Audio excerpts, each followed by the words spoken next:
Bom dia, queridos irmãos. Hoje é dia 14 de abril do ano da graça de 2021.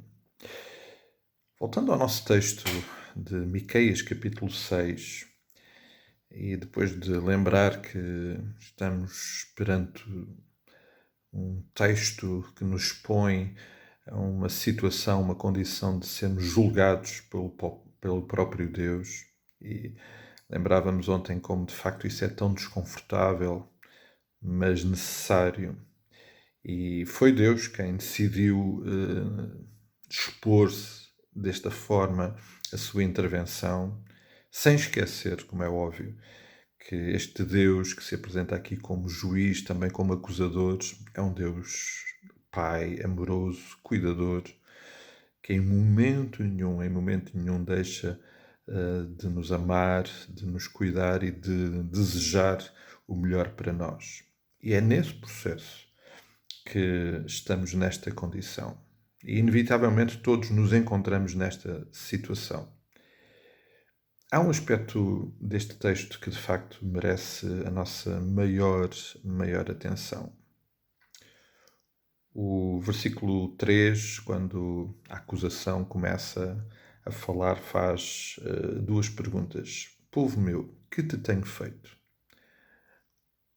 Com que é que eu te tenho enfadado? Deus está a questionar o seu povo, está-nos a questionar a nós, se nos lembramos efetivamente do que Ele tem feito por nós. Se temos memória real, verdadeira, daquilo que Ele tem feito por nós. Matos, quando nos nossos relacionamentos interpessoais nós temos uma pessoa que nos fez em determinado momento algo de muito bom, a nossa disponibilidade para lidar com essa pessoa muda completamente. Até para desculpar, que não é o caso na nossa relação com Deus, mas nos nossos relacionamentos interpessoais, até a nossa disponibilidade para esquecer e, e não dar tanta importância a ofensas, a coisas menos agradáveis que essas pessoas nos possam fazer. Porque nos lembramos que num determinado momento da nossa vida, ou num período da nossa vida, essa pessoa fez muito por nós.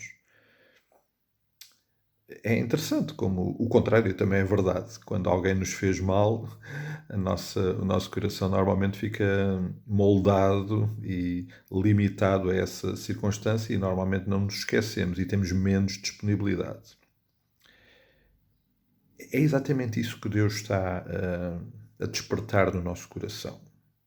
Até porque no caso de Deus, Ele só nos fez bem.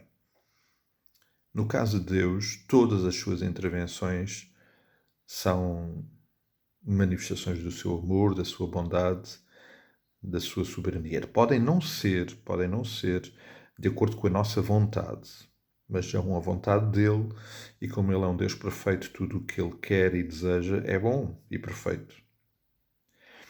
É o despertar dessa memória que Deus está aqui a pedir, a exigir até. Porque se nós nos lembrarmos efetivamente daquilo que Deus tem feito, provavelmente a nossa atitude vai mudar. É interessante quando pensamos neste aspecto, como de facto a nossa memória, o ter presente no nosso coração aquilo que Deus nos tem feito, certamente alterará a forma como nós lidamos no nosso dia a dia, na nossa relação com Ele e na expressão da Sua vontade na nossa vida, que é o que Ele deseja. Esta realidade é transversal a todo o ensino bíblico e aos exemplos que temos. De facto, Deus está aqui exclusivamente a chamar a atenção da memória do povo. Se vocês se lembrarem do que eu tenho feito, bom, então alguma coisa vai mudar com toda a certeza e vocês não vão agir como têm agido. Eu estou mesmo convencido, amados, que isso é o que precisa de acontecer. É interessante quando vemos alguns exemplos, e agora do Novo Testamento, como de facto isso se manifesta. Os irmãos vejam, quando nós chegamos a Atos capítulo 4, Pedro e João são presos. E é interessante porque a partir do versículo 23, nós somos expostos à defesa de Pedro. Aliás, mais à frente, no capítulo 5, a partir do versículo 17, nós somos expostos à defesa de Pedro, e tudo o que Pedro faz é lembrar aqueles que o estão a julgar, que os prenderam, daquilo que aconteceu. Daquilo que aconteceu recentemente com o Senhor Jesus Cristo e daquilo que aconteceu com o povo. Quando avançamos um pouquinho mais e chegamos ao capítulo 7 de Atos e vemos o episódio de Estevão, tudo aquilo que Estevão falou na sua defesa em relação às acusações que lhe foram feitas foi lembrar aquilo que Deus tinha feito. Estevão faz uma descrição pormenorizada daquilo que Deus tinha feito e falado ao longo da história até aquele momento. Essa foi a forma de Estevão se defender das acusações. Se formos até ao capítulo 23 de Atos, encontramos Paulo já preso em Jerusalém, já na parte final do seu ministério, e vemos Paulo perante o Sinédrio, pura e simplesmente a lembrar aquilo que tinha acontecido na sua própria vida e no povo de Israel.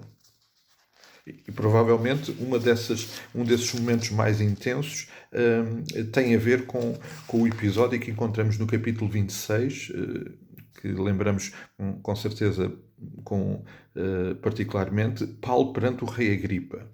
E o que é que Paulo faz perante o rei Agripa? Lembra aquilo que aconteceu na sua vida e aquilo que aconteceu com o povo de Israel.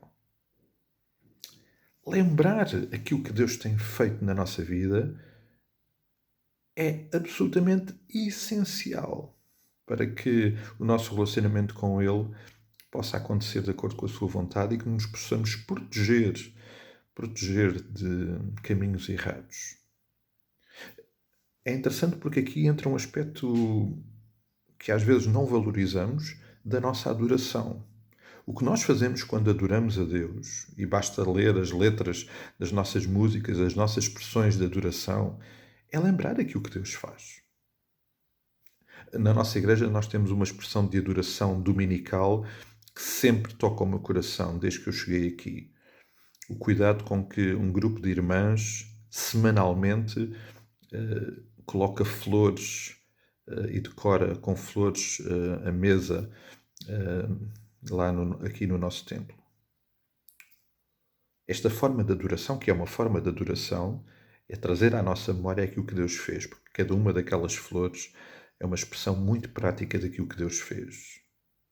A adoração aqui adquire um papel absolutamente essencial, porque cada vez que nós adoramos a Deus, estamos a lembrar aquilo que Ele fez, e cada vez que lembramos aquilo que Ele fez, nós somos transformados e conduzidos a uma experiência de maior intimidade e proximidade com Ele.